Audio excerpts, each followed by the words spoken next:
আজকে আমি আপনাদেরকে দোকানের মতন ক্রিস্পি নিমকি বানিয়ে দেখাবো। তো এই নিমকিটা আপনারা বিকালে চায়ের সাথে বানিয়ে খেতে পারবেন। এটা চার সাথে খেতে খুবই ভালো লাগে। তো আমি এই নিমকিটা কিভাবে বানাই আপনারা দেখতে থাকুন। আর যারা আমার চ্যানেলে নতুন আছেন অবশ্যই আপনারা আমার চ্যানেলটাকে সাবস্ক্রাইব করে দিতে ভুলবেন না। তো আমি এখানে প্রথমে নিয়ে নিব 1 কাপ ময়দা। আপনারা অবশ্যই এটা ময়দা দিয়ে বানাবেন, আটা দিয়ে বানালে খেতে অত নিমকিটা পারফেক্ট হবে না। তো তারপর পরিমাণ মতো লবণ দিয়ে দিছি আমি, আর দিয়ে দিছি হাফ চামচ কালো জিরে। যাদের কালো জিরেটা পছন্দ না তারা না দিলেও অসুবিধা নাই। তারপরে দিয়ে দিব আমি 1 কাপ এখানে রিফাইন তেল। যাদের হাতের কাছে ঘি আছে তারা ঘিটাও দিয়ে দিতে পারবেন, কিন্তু সবার হাতের কাছে তো আর ঘি থাকে না, তাই তেল দিয়ে আমি বানিয়ে দেখাচ্ছি আপনাদেরকে। তো হাত দিয়ে আমি এভাবে ডলে ডলে ভালো করে মিশিয়ে নিব। এটা যতটা আপনারা এভাবে হাত দিয়ে ডলে ডলে মিশাবেন ততটা আপনার নিমকিটা ক্রিস্পি হবে, খেতে ভালো লাগবে। তারপর আমি দিয়ে দিব এখানে নরমাল পানি। আমি অল্প অল্প করে পানিটা দিয়ে দিব। একলগে পানিটা দিলে আপনার ডোটা ঢিলা হয়ে যাওয়ার চান্স থাকে, তাই আমি অল্প অল্প করে ডোটায় আমি বানিয়ে নিব এভাবে। তো দেখতেই পাচ্ছেন আমার এই কাপেরই হাফ কাপ পানি লেগেছে এটা বানানোর জন্য। তো তারপর আমি এভাবে হাত দিয়ে ভালো করে এটা মথে নিব। তো আমি দেখুন ডোটা আমার বেশি শক্তও না বেশি নরমও না, আমি এভাবে ডোটা বানিয়ে নিছি। তো উপর দিয়ে আমি সামান্য তেল দিয়ে দিব। তেলটা এভাবে হাত দিয়ে মাখিয়ে নিব উপর দিয়ে। একটা বাটি দিয়ে আমি এটা ঢেকে রেখে দিব কিছুক্ষণের জন্য। তো কিছুক্ষণ পর আমি এখানে নিয়ে নিছি 1 কাপ তেল, আর দিয়ে দিব এখানে 1 কাপের মতন ময়দা দিয়ে আমি ভালো করে এভাবে মিশিয়ে নিব। তো এটা মিশিয়ে এভাবে আমি সাইডে রেখে দিব।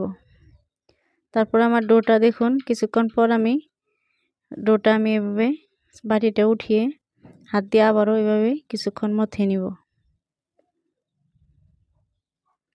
এভাবে আপনারা এই ডোটা ভালো করে মথে নেবেন। তারপর আমি এখান থেকে 2টা লেচি কেটে নিয়ে আমি রুটির জন্য এখানে রুটির শেপটা দিয়ে দিছি।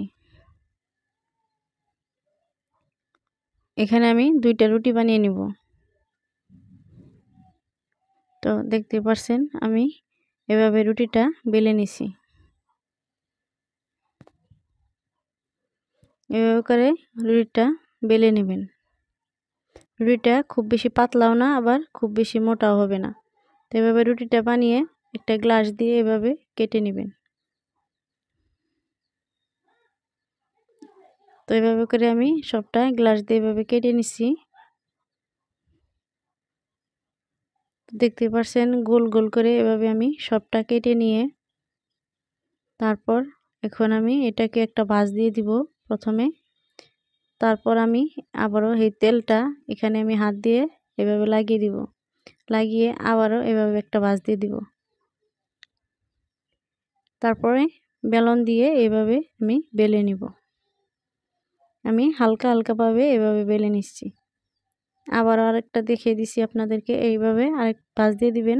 তারপরে এভাবে চামিচ দিয়ে এভাবে তেলটা এনে এখানে লাগিয়ে দিবেন ভাঁজের মধ্যে। আবারও এটা এভাবে ভাঁজ করে নেবেন। তারপর আবারও বেলন দিয়ে এভাবে বেলে নেবেন।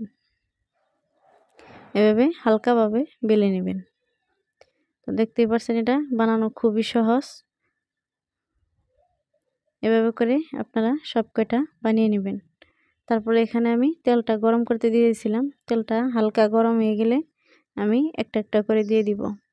এই তেলটা প্রথমে বেশি গরম করা যাবে না, হালকা গরম হয়ে আসলেই এভাবে নিমকিগুনা আপনারা দিয়ে দিবেন। তারপর চুলার ফ্লেমটা লো হিটে রাখবেন। এভাবে একটা কাঁটা চামচ দিয়ে উল্টাতে পাল্টাতে থাকবেন সবসময়। এটা সবসময় উল্টাতেই থাকতে হবে। এভাবে যতটা উল্টিয়ে দিবেন ততটা আপনার নিমকিটা ফুলে উঠবে আর ক্রিস্পি হবে। এভাবে নিমকিটা সবসময় উল্টিয়ে থাকবেন। এভাবে অনবরত এভাবে আপনারা নাড়তে থাকবেন। এক পর্যায়ে দেখতে পাচ্ছেন এটা নাড়তে নাড়তে লাল হয়ে আসছে, তো তখন আপনারা এটা এভাবে উঠিয়ে নেবেন। আমি তেলটা ঝরিয়ে এভাবে উঠিয়ে নিছি সব কয়টা। তো আরও কয়েকটা ছিল, আমি এভাবে ভেজে নিছি।